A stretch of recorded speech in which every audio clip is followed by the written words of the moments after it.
Welcome to Lecture 1 of Western Civ 2. Today we're going to be talking about religious revolution that takes place beginning in the 16th century and certainly sets the stage for many other changes that are going to happen throughout the centuries that follow. So we're talking about a religious revolution.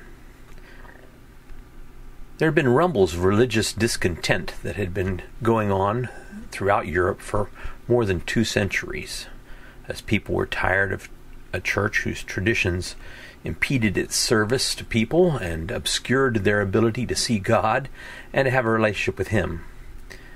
Wycliffe in England and John Huss later in Europe had been perhaps the loudest voices calling for reform, calling for changes in church teaching and practice. Even within the Roman Catholic Church, there have been scholars like the pious Desiderius Erasmus who called for reform, but there were some who weren't willing to give the next step, make the next step, to make a break with the established hierarchy and its traditions. In Northern Europe, under the influence of Renaissance scholarship, a religious revolution broke out in Germany. There would be almost simultaneously a revolution that breaks out in Switzerland, and eventually it's going to spread across the continent of Europe. So where we begin today is up in Germany, with what some people call the Lutheran Reformation. Certainly Martin Luther is going to play a key role in bringing this revolution about. Martin Luther lived from 1483 until 1546, and he came from a background of coal miners.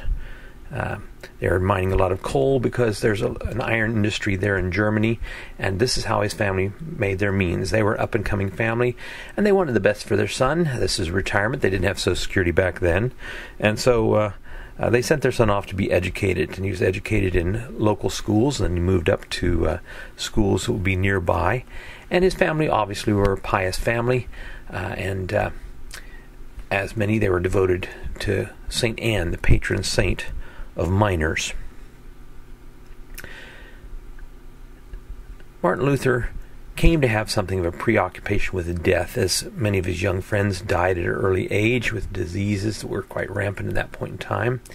And as he was traveling to the university, he was caught in a severe thunderstorm, and as lightning crashed around him, he was preoccupied with death. A friend had just died, and so in fear there he pledged, "St. Anne, save me, I'll become a monk."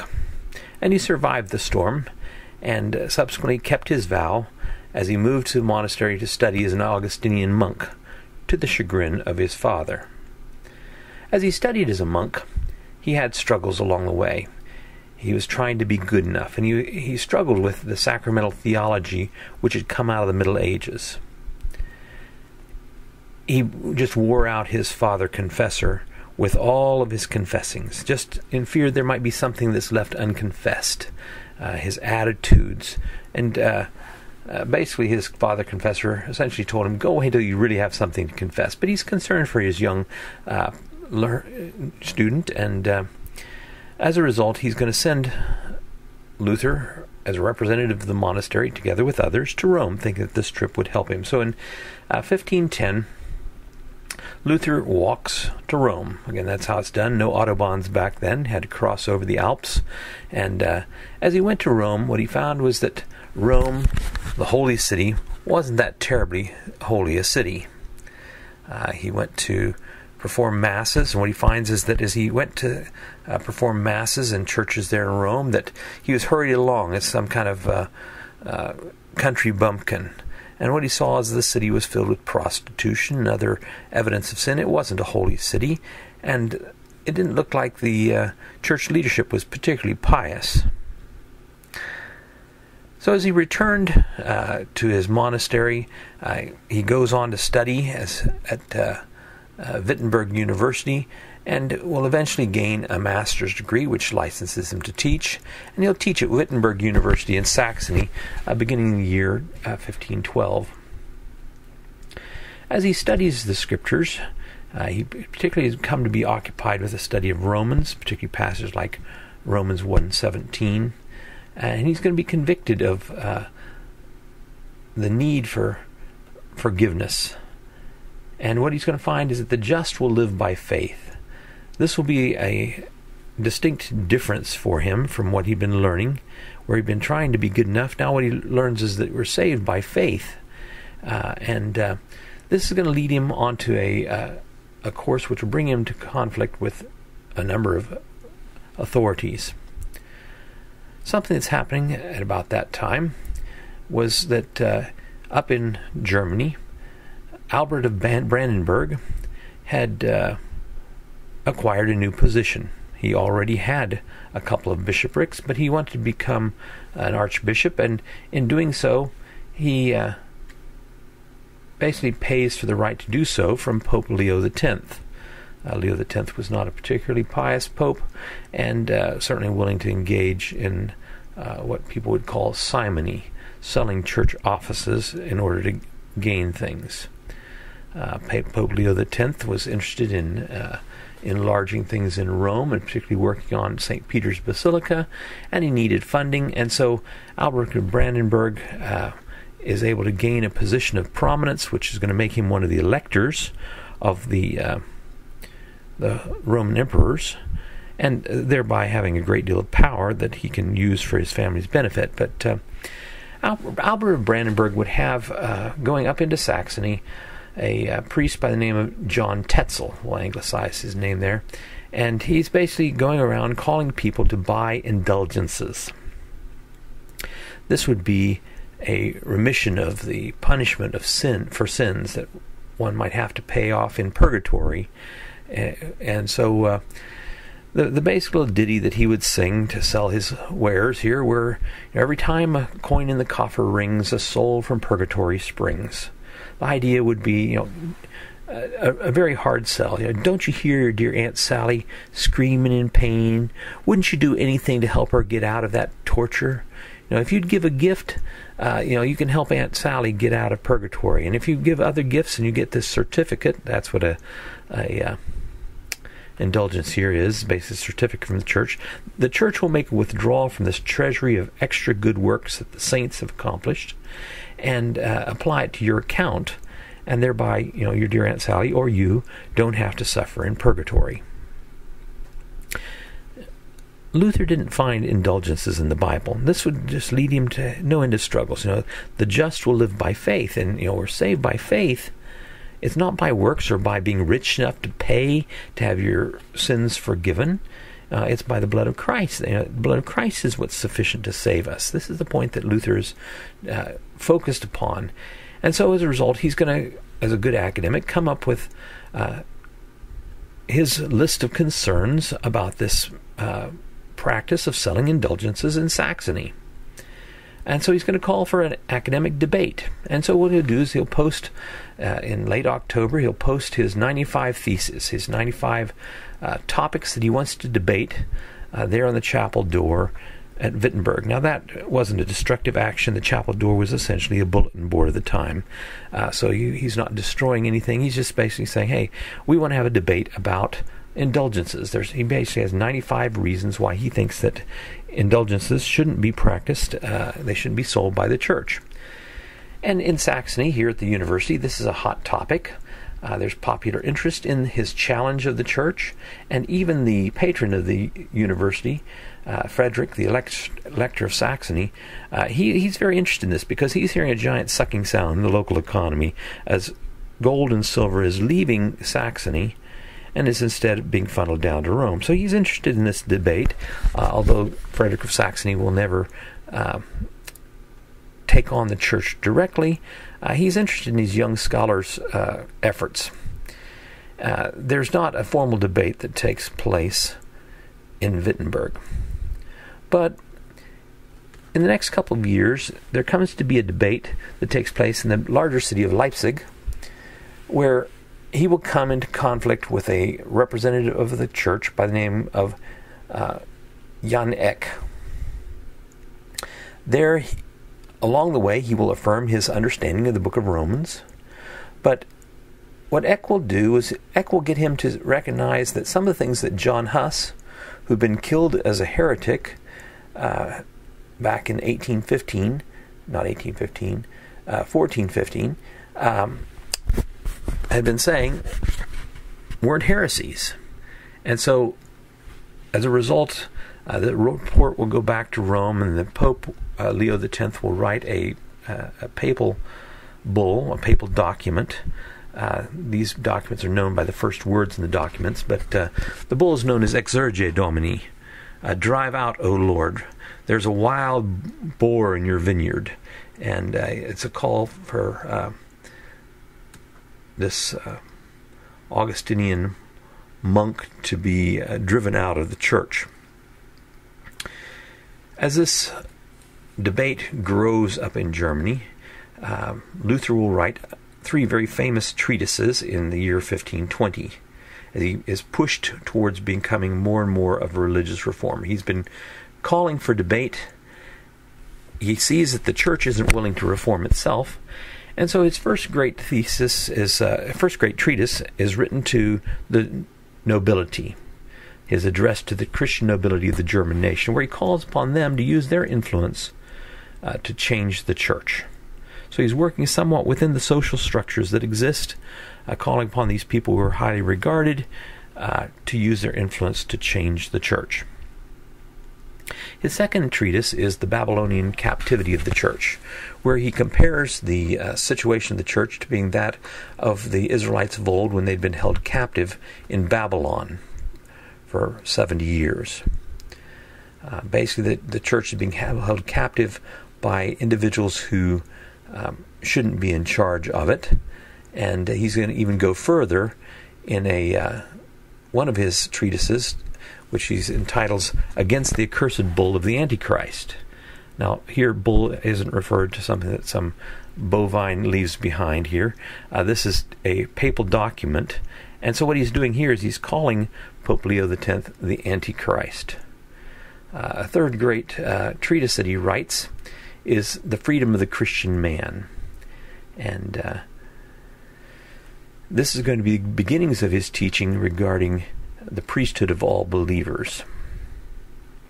In response to his writings, which are being published by this new development of the printing press in universities across Europe, this academic in Wittenberg is drawing students to the university. People are excited to be talking about these things and to be debating these topics. But at this point in time, there's a new emperor who has been called to the position of Roman emperor in the person of Charles V. And Charles V, as a young emperor, still is consolidating his power, but he has an imperial diet. This would be sort of like the equivalent of a parliament in the year 1521 at a place called Worms. It's spelled worms. So this is called the Diet of Worms. He called upon Luther to come, and he gives Luther a guarantee of safety. Now, about 100 years prior to that, John Huss had gone to such a meeting and been guaranteed his safety, but he ended up being tortured and killed. But Luther has the guarantee of safety that's made to Frederick, the Elector of Saxony, and as he goes, he's ready to debate. He thinks that he's going to have something of an audience before the emperor, but the emperor isn't really a scholarly fellow who wants to listen to debate. He just basically wants to hear Luther repent, and so the church officials come before Luther and call upon him to recant. Are these books that are here, are these your books? They call upon him to repudiate what he had said. At this point in time, Luther is allowed to leave the meeting without having recanted. The famous line is that he tells the emperor, "Here I stand, I can't do anything else. Unless I'm convinced by the scripture and sound reason, I can't recant. I'm a prisoner to the word of God." He has to be obedient to the scriptures. This is going to be a key tenet of Protestants in the years that follow, is a devotion to scriptures. The scriptures is the key epistemological source where Christians go to find knowledge about God, truth that they want to follow, truth that's authoritative for them.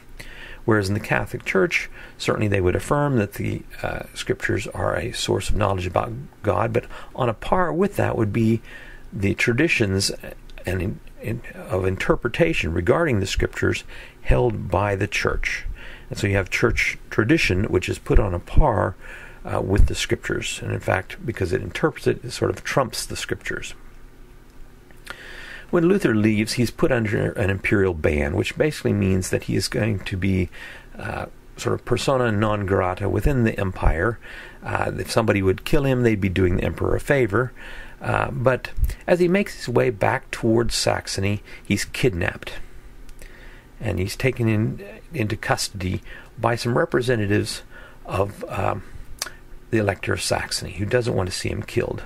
And he's taken off to Wartburg Castle, where there he's going to be held in custody for some time. And Frederick the Elector of Saxony doesn't know exactly where he's been taken, and so he can tell people, I don't know where he is, but he's basically told his henchmen to go take care of protecting Luther.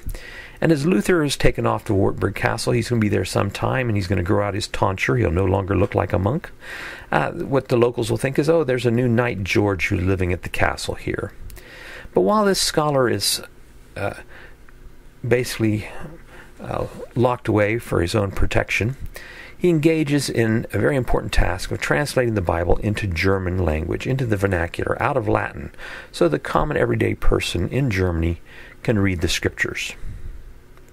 While he's away, others are going to take his ideas that he's been talking about and run with them. And in time, he's going to find that he can't stay in seclusion any longer, and he'll return to Wittenberg to help promote the Reformation and try to provide some direction, as some people have been running with his ideas and going into directions where he wasn't particularly comfortable. Through the years that follow here, the next 21 years or so that follow, he's going to be able to have the protection of the Elector of Saxony, and he's going to have the support of Philip Melanchthon, a colleague, a scholar of biblical languages also in the University of Wittenberg. And in 1525, what he finds he needs to do is he needs to come and protect the Reformation that's going on here, because there are a number of challenges that are going on. Lots of people who are revolting for different reasons. Because of social unrest, the lower class, the peasants, engaged in a revolt to begin in 1525. Some of this was led by wild astrological speculations, some by misapplication of Luther's words, and in response, Luther's going to find that he needs to write against the violence that was taking place, and so he wrote a treatise entitled Against the Murdering Hordes of Peasants. What we see here is Luther allies himself with the social status quo and the nobility, and he's going to have support from the German nobility in the years to come. And he's going to support the crushing of this social revolution from people who had taken his ideas about freedom and had run with him in different directions than he was willing to go. Amongst the things that Luther had been teaching was that there wasn't really this glory in maintaining celibacy in the church. You didn't have to be single to be a leader in the church, and this would change the teachings of Protestants, as he's going to promote marriage. And a lot of nuns had come out of nunneries, and they'd been married to priests who had decided to follow Luther's teachings, but Luther himself hadn't done this. But in 1525, he'll be married to Katie von Bora, a wealthy noblewoman who had gone to live in a nunnery. Now, when you go to live in a nunnery, you basically give a dowry to the nunnery. So as she comes away, she's impoverished by this, but she certainly had a rich experience in her early life, and we're going to find they create something of the paradigmatic Protestant parsonage. Fancy words for saying the ideal minister and wife living in the house by the church.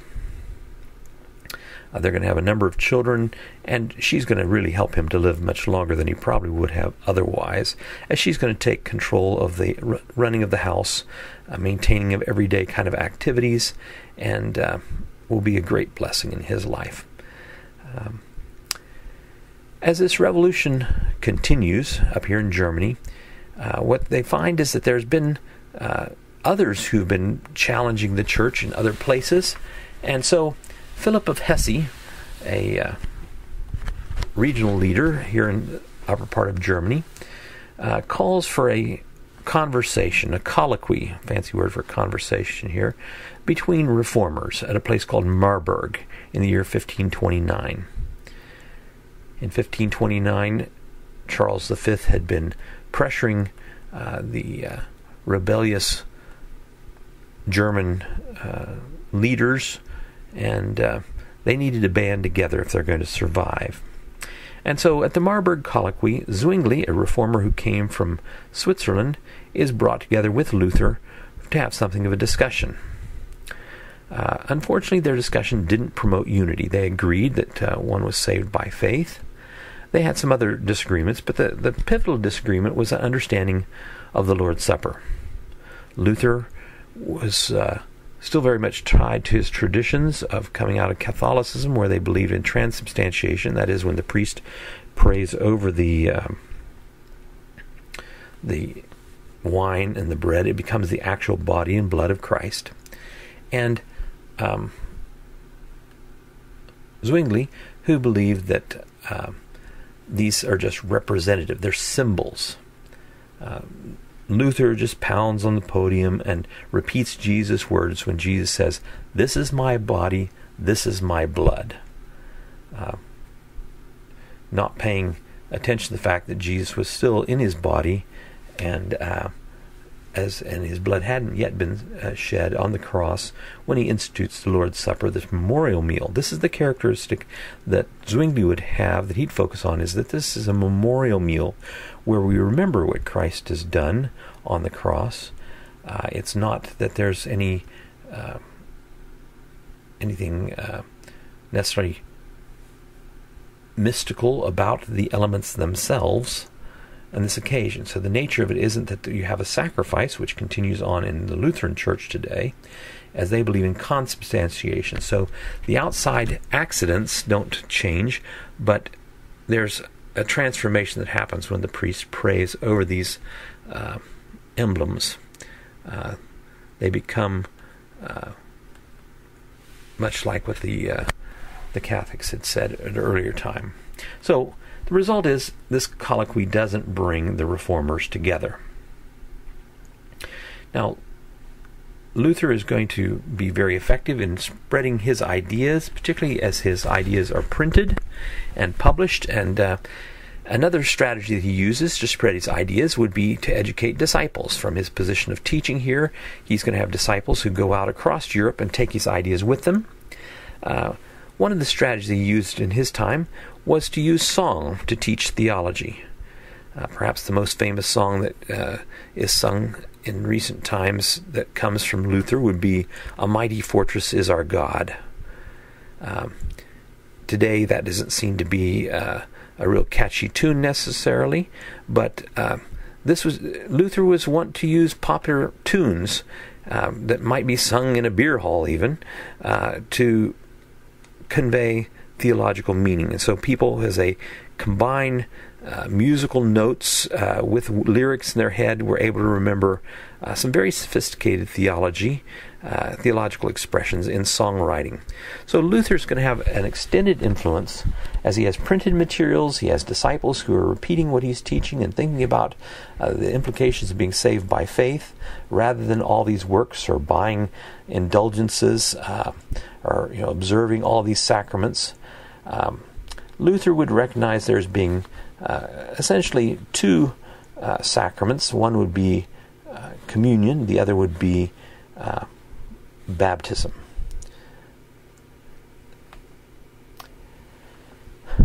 The Protestants in North Germany do face challenges from Charles V, the Holy Roman Emperor, but politics certainly play an important role in the consolidation of this Reformation. Charles V was simultaneously the Holy Roman Emperor, ruling over Germany, and he was also the inheritor of the territory of Spain, where you had the unified kingdom of Castile and Aragon that had been brought together by his grandparents. He inherits that title too. So between Spain and Germany is France.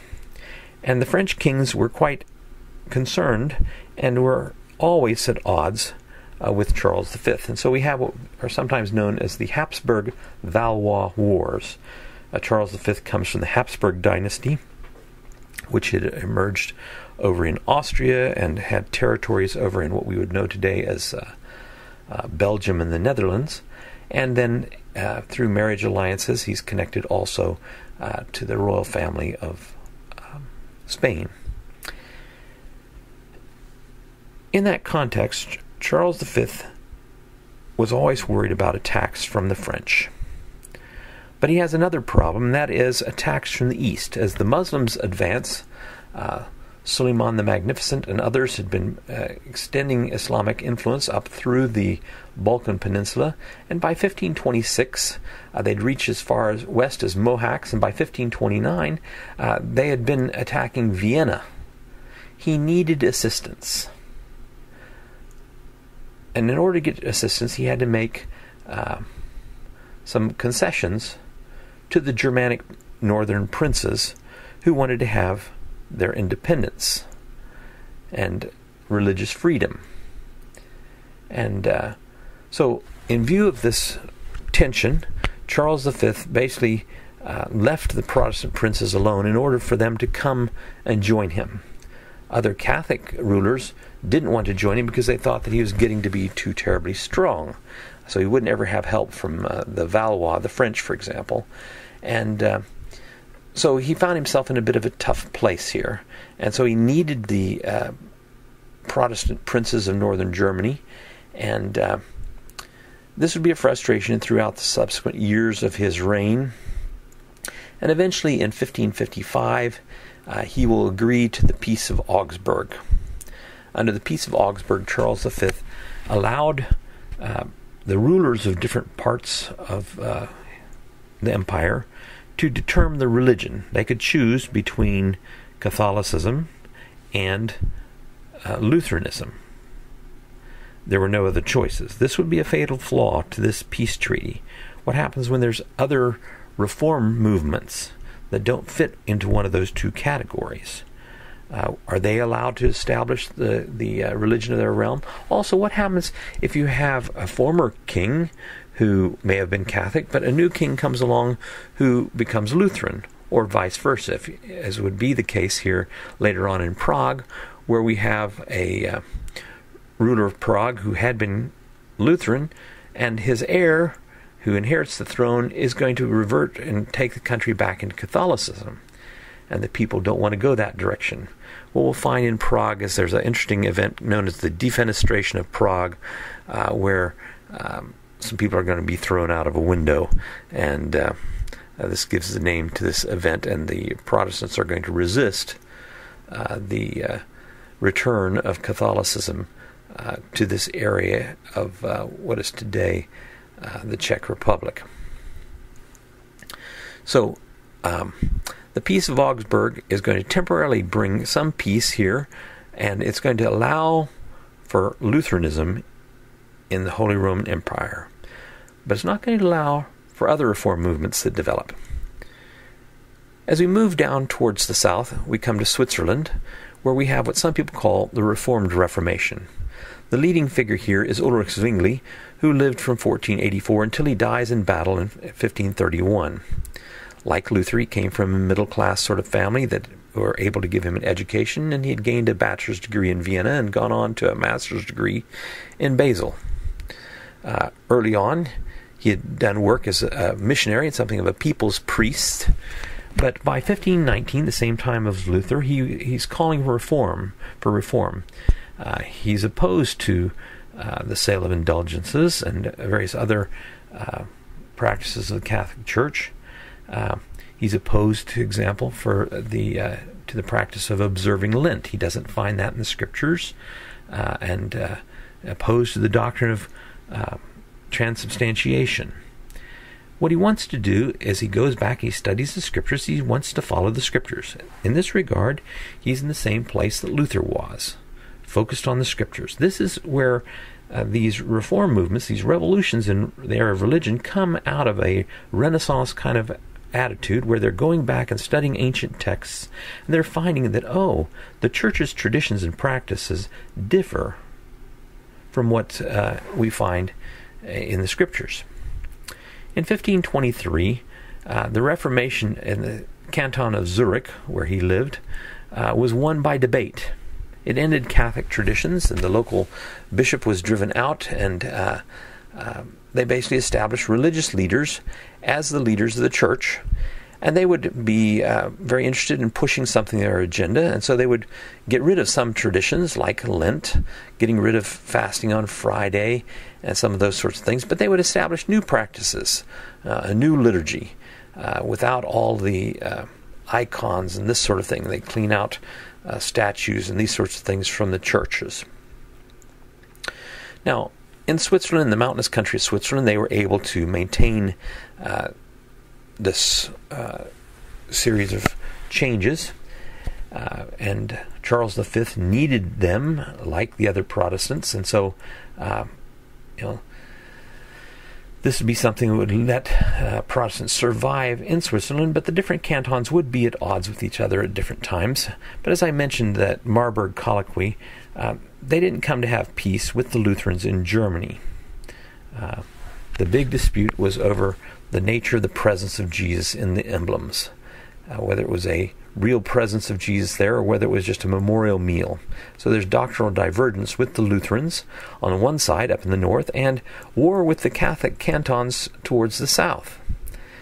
In the religious wars that took place between these Catholic parts of Switzerland, Zwingli would be killed in battle. But his ideas would continue on there in Switzerland.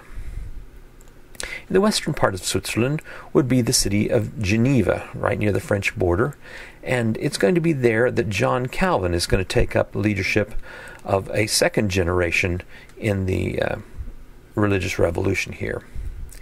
So we want to move here to think about the role of John Calvin, who lived from 1509 until 1563. Like these others, he came from a fairly affluent family that was able to afford him an education in Paris and Orleans. And when his father died in 1531, this was obviously a very important experience for him, and his family had helped to provide him with something of positions of service in the church. He had benefices, offices that he held for which he was paid. He had multiple benefices that helped to sustain him as a scholar. But we don't know exactly what happened in 1534, but he had some sort of conversion experience. We don't know about the thunderstorm and all that we have with Luther, but with Calvin here, he had some sort of experience. It was a very moving experience that he would look back on as where he truly became a Christian. He's influenced in his studies by the teachings of Luther up in Germany, and is interested in what all Luther has to say. He's studying the Scriptures, and he's a very good logical thinker, and he's going to be wanting to make changes in the church. But what happens in France is that the Valois king, Francis I, basically believes that everybody ought to follow his religion, which would be Catholicism, and it wasn't his idea, and so as a result, if you're not with him, then you should get out of France. And so he persecutes the Protestants in France.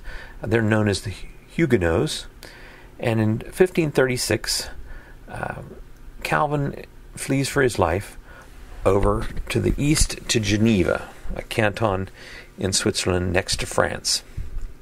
Now, in Geneva, prior to his arrival, they'd had something of a religious revolution. But after about 10 years, there had been something of a backlash to the local theocracy, where they'd become rather controlling. But as Calvin comes, he's going to promote the ecclesiastical ordinances, where the community is run by 5 pastors and various teachers and elders and deacons, but they're going to maintain a very strict moral code that they think is necessary of Christians, which would include mandatory church attendance and various punishments of different kinds of vice, which might end up leading to fines or being put in the public stocks by the church. But by the time we get to 1536, he produces an important work known as his Institutes of Religion. Calvin's Institutes is how it's sometimes known. This is a work of a very clear thinker, and he sets forth his understanding, which provides a framework for interpreting Scripture.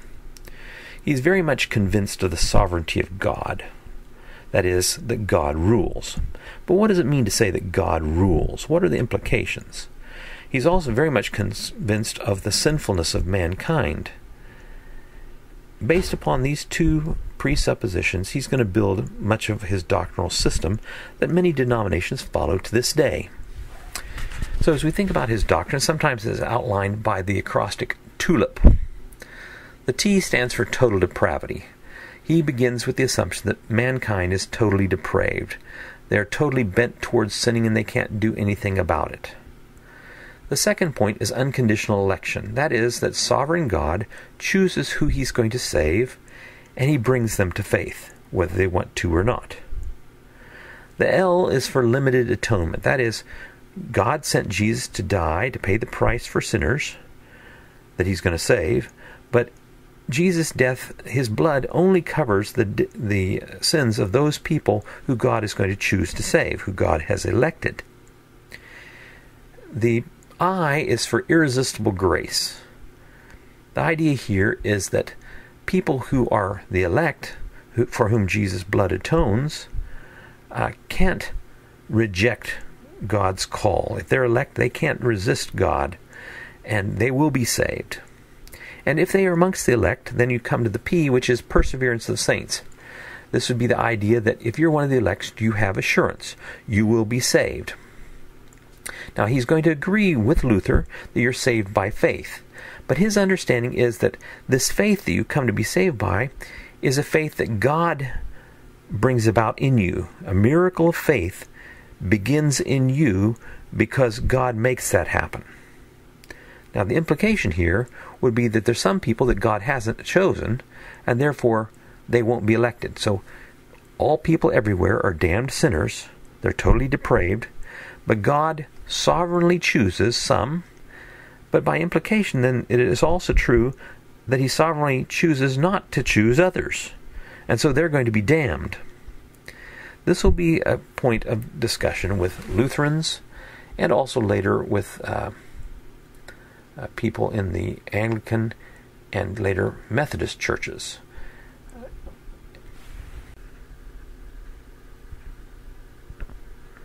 The Reformation that Calvin promoted was something that developed a little bit differently there in Switzerland than it had in Germany, as he advocates a Presbyterian polity in church government. So what you have is you have presbyters, or elders, who work together to rule over the church.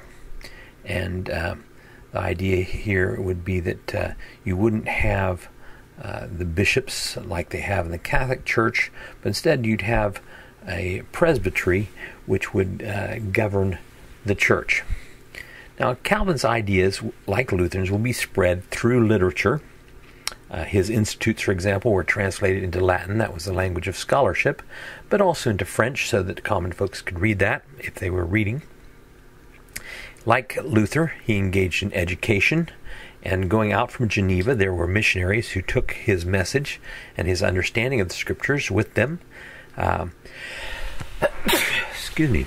And they would take Calvin's teachings over to the area we know as the Netherlands, and also into Scotland, where John Knox would be a famous preacher, and he would promote Presbyterianism in the area of Scotland. and this comes to be the National Church of Scotland in time. Amongst the reformers, though, some like Luther and Zwingli and Calvin come out of a scholarly background. Others are going to come out of a more of a emotional background. And so our third area of religious reformation we want to look at is what's sometimes called the Radical Reformation. This is particularly associated with a group known as the Anabaptists. The Anabaptists would insist on rebaptizing converts, whereas these others that we've looked at would see individuals as already being Christians coming out of Catholicism, perhaps, and not needing to be baptized again. The Anabaptists are going to be people who promote baptism of believers, seeing the baptism of infants as being something that is not an appropriate action, because how can they be believers if they don't understand what's going on? The Anabaptist support base is going to emerge from a different group. They don't have the nobility to support them. They're going to be particularly something that's popular amongst the lower class. They're going to typically be less educated. And in their doctrines, what they're going to advocate would be, first of all, that you'd have baptism of believers. They reject paedobaptism. That would be infant baptism, as infants aren't appropriate candidates because they can't come and profess their faith. Their parents' faith may be operative, but that they're not truly believers, so they shouldn't be baptized.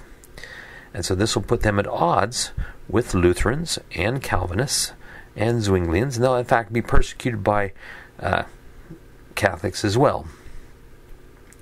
Like these others, they're going to be devoted to Scripture, but beyond these others, they're also very much interested in personal subjective feelings.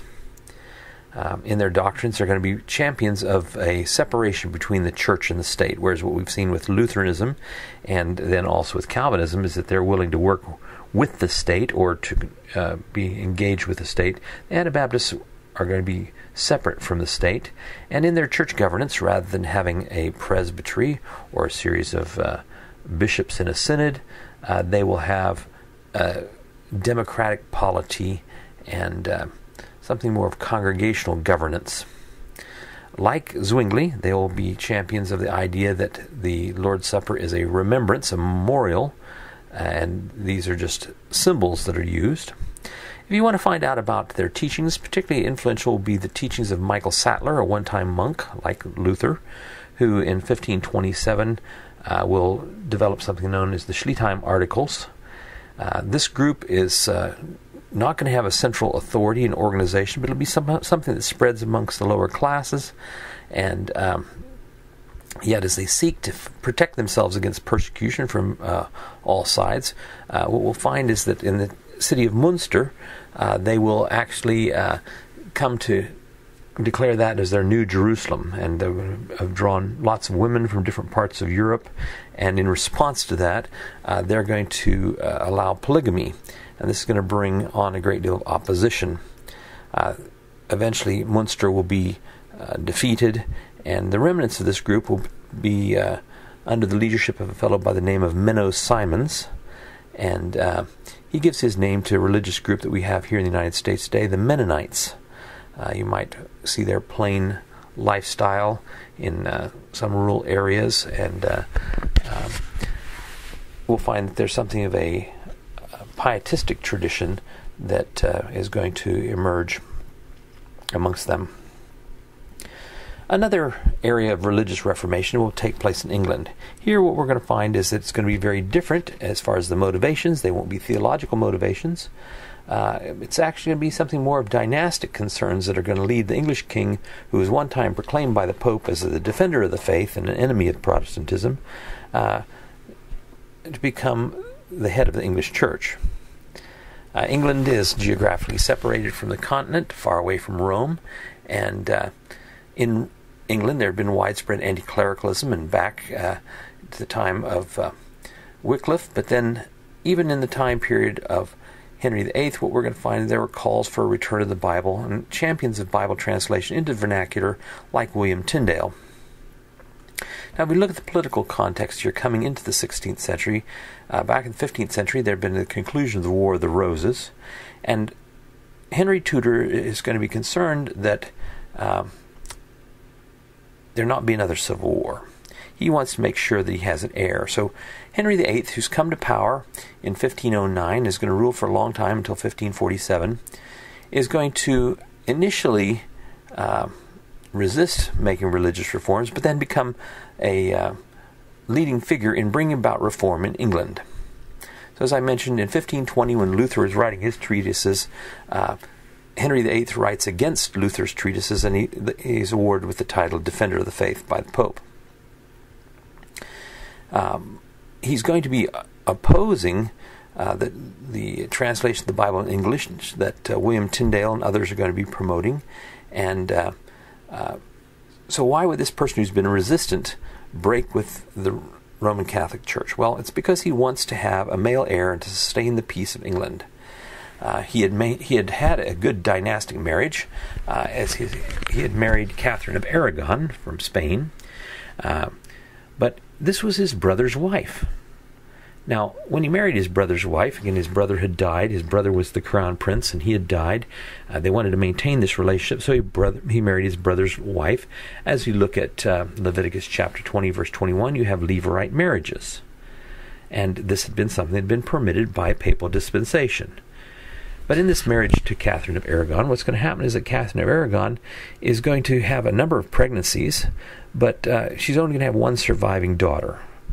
And his problem, Henry VIII's problem, is going to come about as he has an eye for other women, and his wife is getting older and older, and she's coming to menopause, and she's not going to have any more children. So what he does is he tries to get a divorce from the Pope, because Catherine of Aragon, this marriage must not be blessed, to have married his brother's wife, so this must not be blessed. But the Pope can't give him a divorce at this point in time, because the Pope is under the control of Charles V, who happens to be a very close relative of Catherine of Aragon. And so the problem for Henry here is that he's had sexual relations with Anne Boleyn, and she's pregnant, and so he wants to legitimatize this child. He thinks that perhaps he might have a male heir. And so in 1533, he's going to push to have an annulment of his marriage, which he'll get Bishop Cranmer, the Archbishop, to endorse. And Parliament would grant him a divorce in 1534. Unfortunately for him, Anne Boleyn's child is a daughter, but he's going to look forward to having perhaps other children. She's proven that she's successful to have a child. And so by his first marriage with Catherine of Aragon, he has Mary, his oldest child, and then with Anne Boleyn he has Elizabeth. As he's now broken with the Catholic Church, he declares in 1539 by the Act of Supremacy that he was the head of the English Church. And there's little change that happens to the liturgy, the teachings and the practice of the church, the doctrines of the English Church, but all payments that were being sent to Rome were halted, and there are some people who would be opposed to this, particularly people close to Henry, like Thomas More. And some opponents, like Thomas More, who were outspoken, would be executed because of their failure to support the king in his movement here to bring about some changes. Others are going to embrace this change, and this is going to be part of how Henry wins the support of the nobility, is that he's going to sell church lands to the nobles, and now they're going to come to be involved in his break. By 1451, he's going to allow the production of some Bibles in English. But he's not a person who's moved by theology. He's a person who's moved to make this change, as he declares himself the head of the English Church, because of what he perceives to be good for England and good for his dynasty. Now he's going to go through a number of wives. Eventually, he will have a son, Edward, who he will have as his heir. And so when he dies, his third child, Edward, will take the throne as Edward the Fourth, and he's going to rule for a short time from 1547 until 1553. During that time, this young boy, who's just a sickly 10-year-old, will be dominated by his uncle, the Duke of Somerset, who was a Protestant, who's interested in more theological changes. So under the reign of Edward, the two sisters, Mary and Elizabeth, are basically kind of pushed out of the scene, but they're sustained. But under Edward's protectors, there'll be a number of expansions in the break with Rome. There's a number of Protestants who come from the continent fleeing to England, and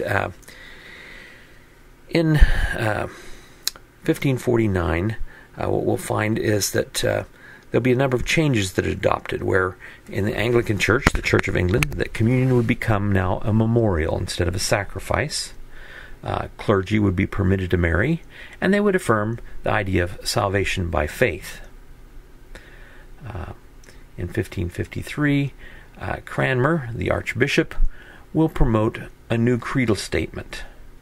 This creedal statement would affirm justification by faith, the supremacy of Scripture, and a denial of transubstantiation. So there's a number of changes that are happening here in England as it's becoming more Protestant, but Edward is sickly and he dies without having any heirs. So the English are in something of a crisis. Who is going to become the next ruler?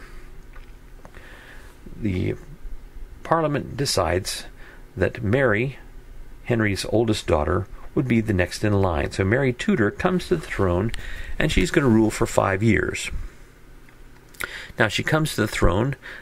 She has some rivals, particularly the Protestant Lady Jane Grey, who she'll have executed.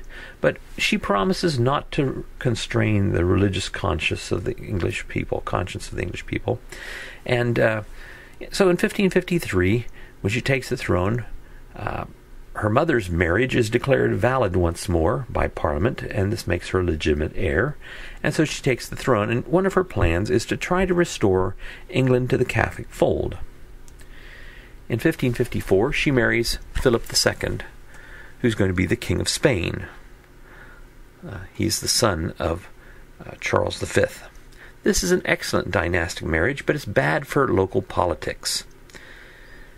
She's quite elderly when she gets married, age 37. She's unable to produce an heir. She desperately wants to be married, but Philip is very much preoccupied with bigger things in Spain and in the larger empire that he rules over.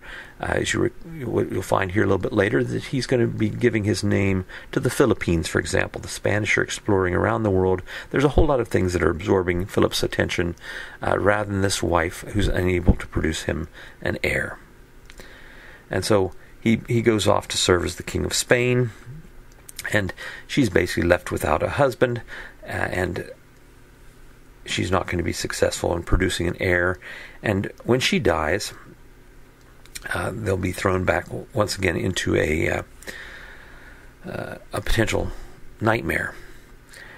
The first thing that she did, even though she said she's not going to constrain people's consciences, she disposes of various Protestant bishops who had worked against her earlier in her life, and she will reverse Protestant legislation and look for England to be restored to the Catholic fold.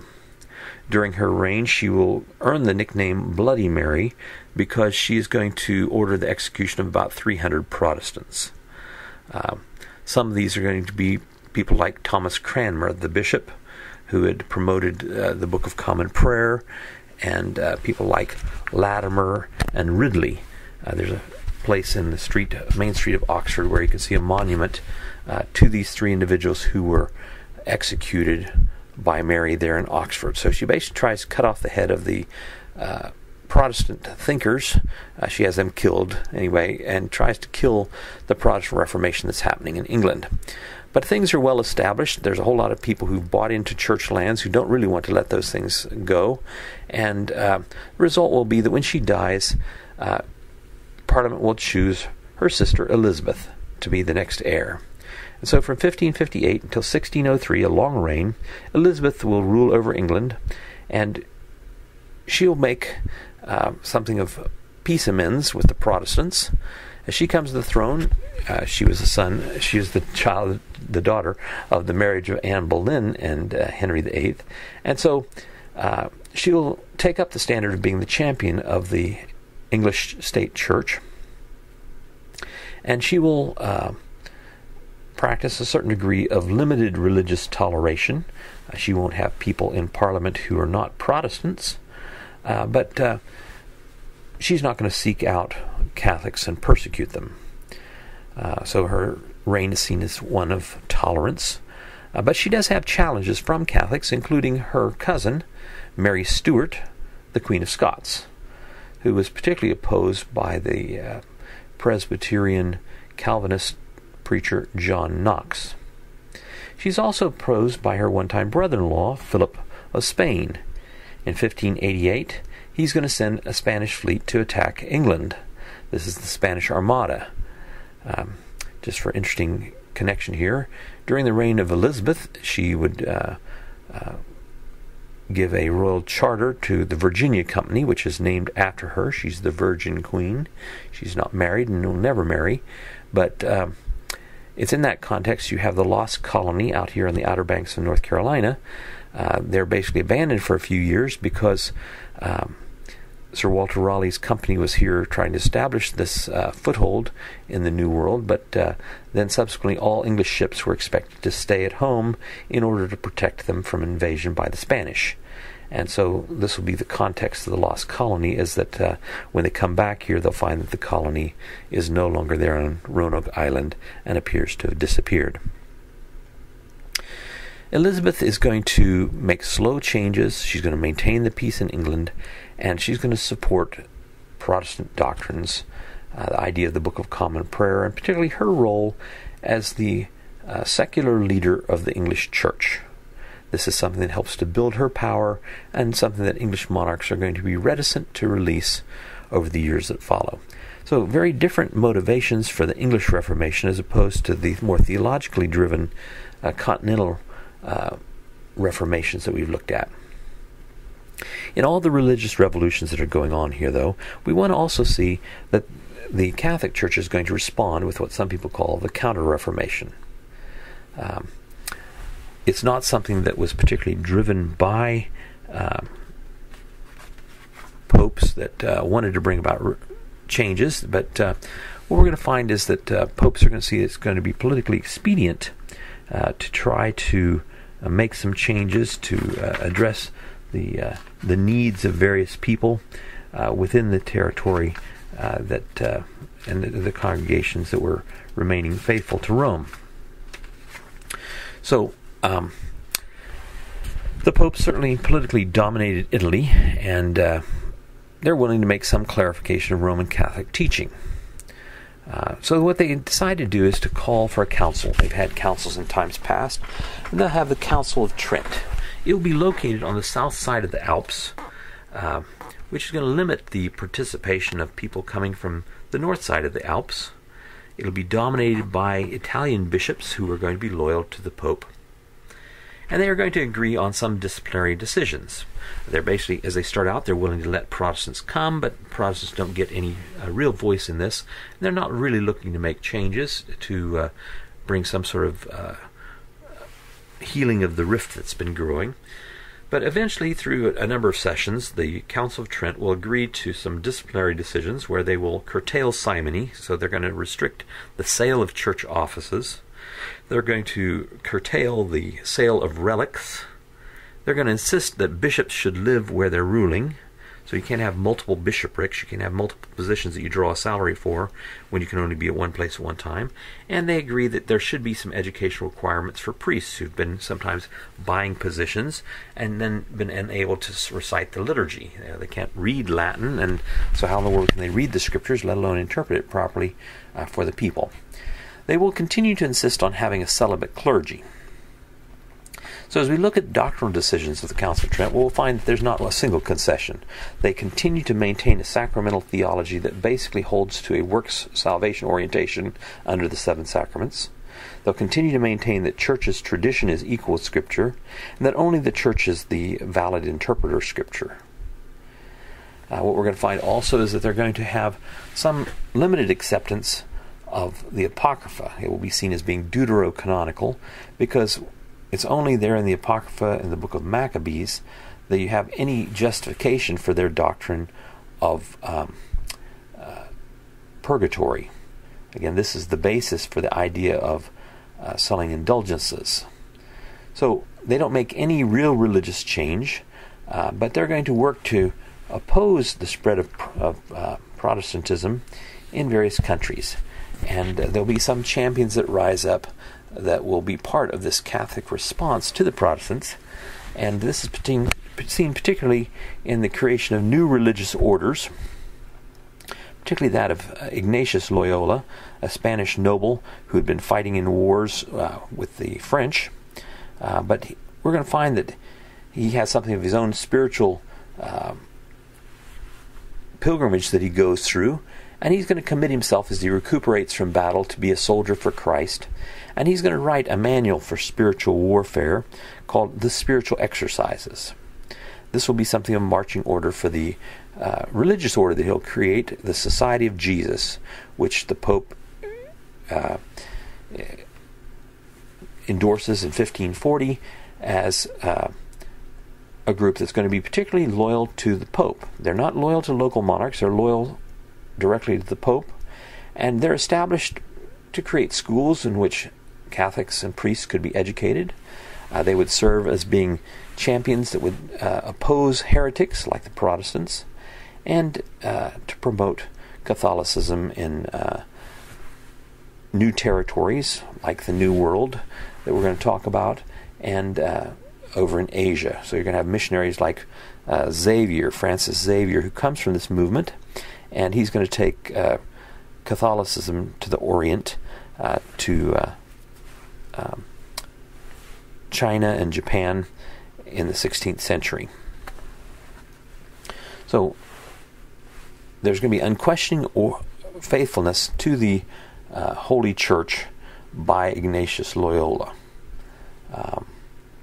These are going to be, the Society of Jesus, the Jesuits as they're also known, are going to be the shock troops of the Catholic Counter-Reformation. As far as their tactics go, we're going to find they do publish some things, but they're going to restrict publications, as they're going to oversee the creation of the Index of Forbidden Books. Books like Luther's will be consigned to the flames. So if your books get to be put on this index, we'll find that then they're not legal to be published in Catholic-held territory. We'll find that this is some of the issue of the publications that Galileo will face, as we'll talk about him at a later time.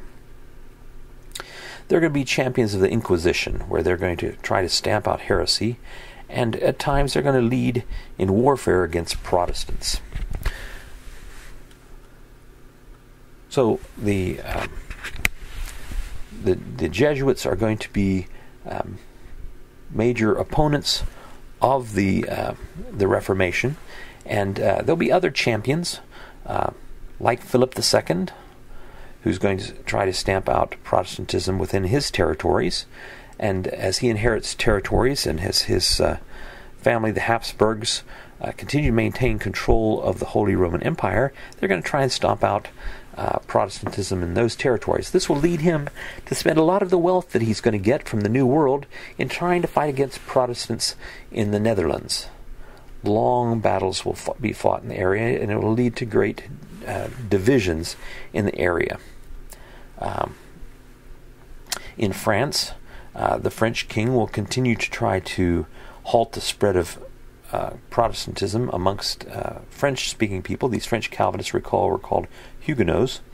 And we're going to find that there'll be divisions and battles that take place in France, bloodletting that takes place in France, as well as other parts of Europe. But in France, an interesting thing will develop as we come to the end of the 16th century, in 1589, as Henry of Navarre, a political leader of the Protestants in France, will ascend to the throne because of a death in the royal family that makes him the candidate. In order to become the King of France, however, he will decide that Paris is worth a mass, and he will convert to Catholicism in order to become the King of France. But he will bring about some extension of religious freedom through the Edict of Fontainebleau, whereby we'll find that I said Edict of Fontainebleau. It's the Edict of Nantes, under which the Huguenots will have some cities of their own, and they'll be allowed to practice their religion within France. So there will be a number of wars that break out as a result of religious issues. Sometimes wars between countries like Spain and England. But we'll find that it's not just religious issues that are behind some of these battles. So for us as Christians today, there's a lot of things that we might think about that come out of this, but what we want to understand for Western civilization particularly is that Christendom, as it was sometimes seen, is fractured by theological differences. Certainly a lot of traditions had grown up upon the church, and the beauty of the gospel and the biblical teaching on salvation by grace through faith had been obscured. People's selfish tendency to want to save themselves is appealed to through a works salvation type of system. And so what the Reformation is going to do is cause people to go back and look at the Bible, and look to the Bible as their source for their theological knowledge. And it's going to change Europe in significant ways as people find that, hey, what we've received from the past isn't always true, and we have the capacity to study things and understand things and use reason, and this can come into the area of religion also. We can understand these things, and it'll bring about challenges to the church, particularly the Roman Catholic Church, and what we'll find is that there will be new state churches established in different countries, which will set up a series of so-called wars of religion, particularly the 30 Years' War, which goes from 1618 until 1648. We'll get to talk about that in another time. Thank you for your attention today.